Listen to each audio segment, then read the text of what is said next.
Hello everybody. In this session, we are going to study economic load dispatch where transmission losses are neglected.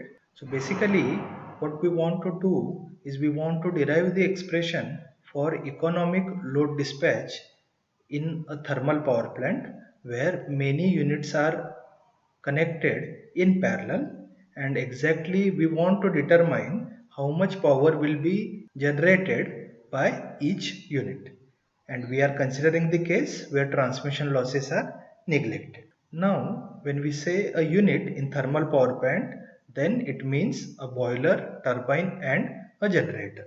So exactly how much power will be generated by each unit, so that we are going to determine. Consider n generators in the same plant or close enough electrically so that line losses may be neglected. Now let C1, C2, C3 up to Cn be the operating costs of individual units for the corresponding power outputs P1, P2, P3 up to Pn.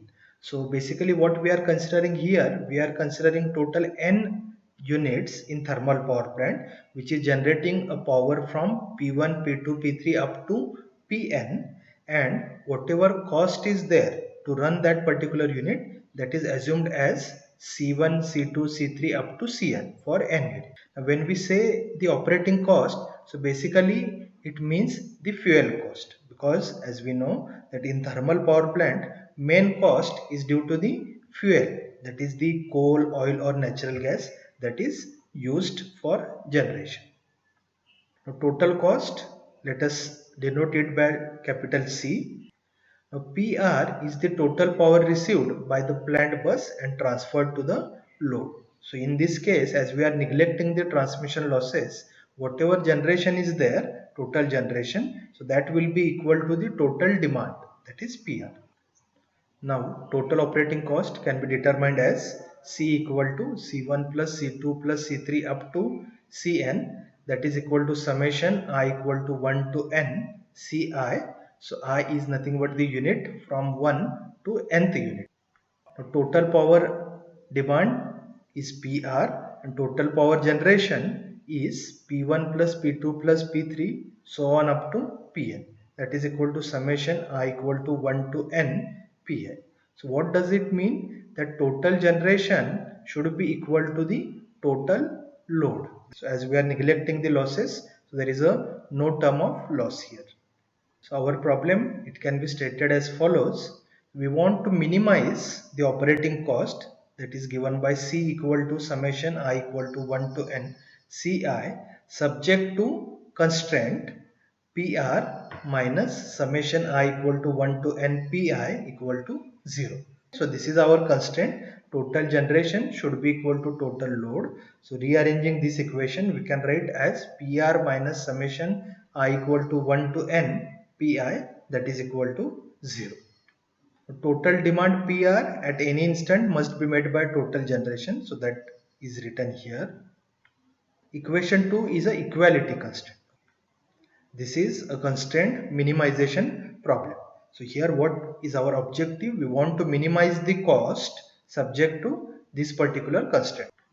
So what we will do? We shall use the classical Lagrangian multiplier technique to solve the above problem. For this purpose, we form Lagrange cost function C star, that is defined by C star equal to C plus lambda f, where C star, it is the Lagrange cost function. C, as we have seen, it is the total operating cost of all units. Lambda is the Lagrange multiplier, and f is nothing but the equality constant, which is given by equation number 2. What was that equation? PR minus summation I equal to 1 to n Pi. So putting equation 2 in 3, we will get C star equal to C plus lambda in a bracket PR minus summation I equal to 1 to n Pi. Above equation can be solved for minimum.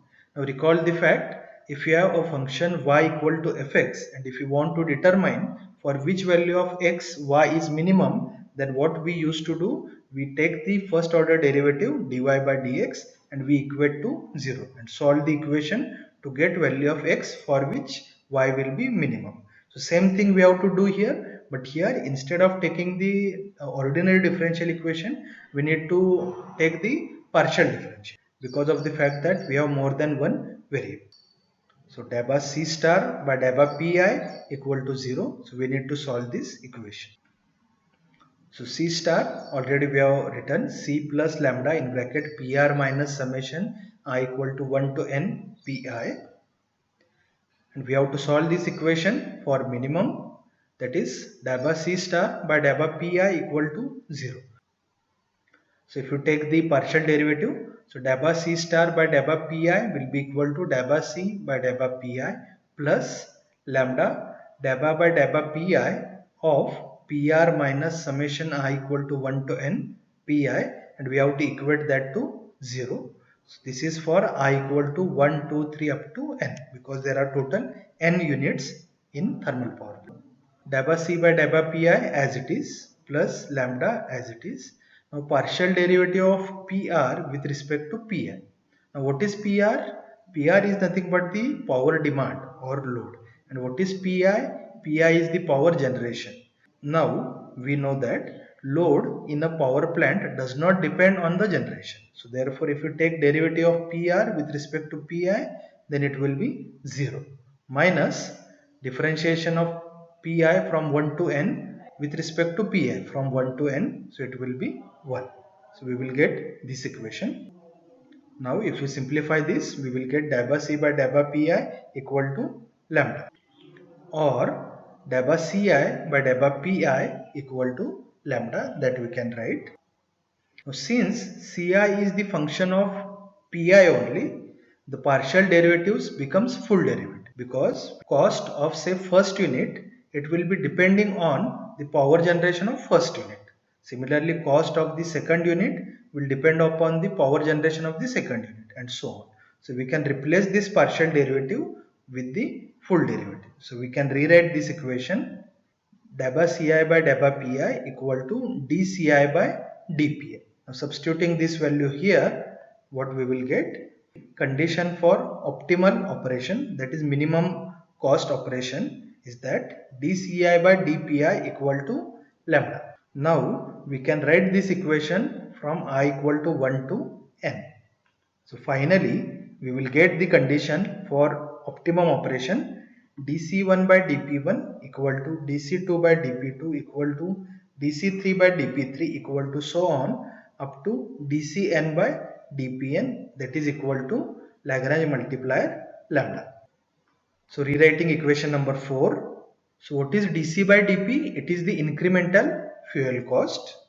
The criteria for most economical division of load between units within a plant or between units close enough electrically so that line losses may be neglected is that all the units must operate at same incremental fuel cost. That is dc by dp of each unit, it should be same. So that we have derived here. This is known as the principle of equal lambda criteria, or the equal incremental cost loading principle for economic operation.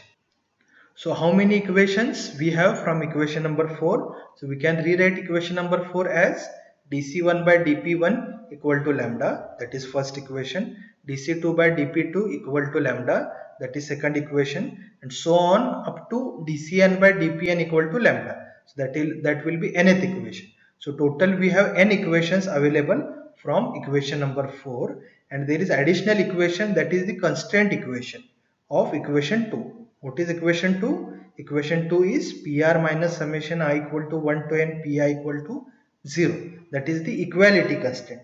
So total we have n plus 1 equations. And how many unknowns are there? Again we have n plus 1 unknowns. Which are n plus 1 unknowns?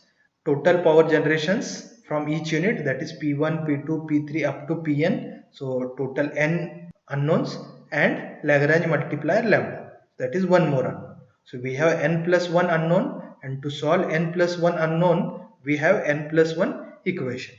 So I hope you have understood the derivation of economic load dispatch where transmission losses are neglected. Thank you.